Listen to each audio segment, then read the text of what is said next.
আমি গরিব ঘরের মেয়ে। এমন কেউ কি আছেন যে আমাকে কোনো স্বার্থ ছাড়াই ভালোবাসবেন, আমায় বিয়ে করবেন, আমার দায়িত্ব নিবেন? আমি কোনো যৌতুক দিতে পারবো না, যে মানুষটা স্বার্থ ছাড়াই আমায় ভালোবাসবে, সবসময় আমার পাশে থাকবে। এমন কেউ কি আছেন? যদি থাকেন তাহলে অবশ্যই ভাইয়াদের সাথে যোগাযোগ করবেন। আসসালামু আলাইকুম আপু। ওয়ালাইকুম সালাম। আপু আপনার নাম কি? আমার নাম পায়েল। পায়েল আপু। কোথা থেকে আসছেন? বাসা কোথায় আপনার? টাঙ্গাইলে। টাঙ্গাইল থেকে আসছেন। আপু আপনার বয়স কত? 22 চলছে রানিয়া। 22 চলছে। আমাদের এখানে কেন আসছেন? পাত্র চাই। পাত্র চান? আপনি অফ ক্যামেরায় বলেছিলেন যৌতুকের জন্য আপনার বিয়ে হচ্ছে না। হ্যাঁ। তো আমাদের এখানে এই জন্য আসছেন, পাত্র চান আপনি। হ্যাঁ।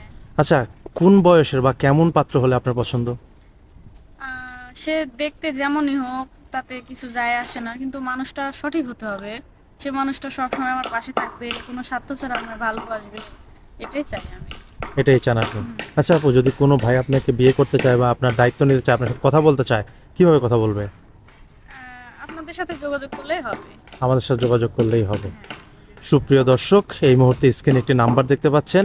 এই নাম্বারটি আমাদের চ্যানেল কর্তৃপক্ষের। এই নাম্বারে হোয়াটসঅ্যাপ ইমো খোলা আছে।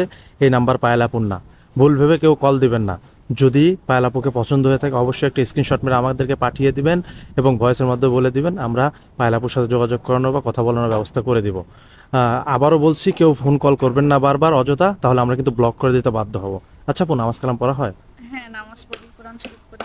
আচ্ছা, আপনি যে বলছেন একটা পাত্র চান, সেই পাত্র আপনাকে বিয়ে করার পরে কোথাও কি তার সাথে ঘুরতে যাওয়ার ইচ্ছা আছে? হ্যাঁ, আমার মক্কায় যাওয়ার ইচ্ছা আছে। মানে হজ করার ইচ্ছা আছে? হ্যাঁ। আলহামদুলিল্লাহ, খুব ভালো নিয়ত। আল্লাহ আপনার মনের আশা কবুল করুক। আর আমরা আপনার জন্য একটা ভালো মনের মানুষ দেখার চেষ্টা করবো। ভালো থাকবেন আপু। আসসালামু আলাইকুম।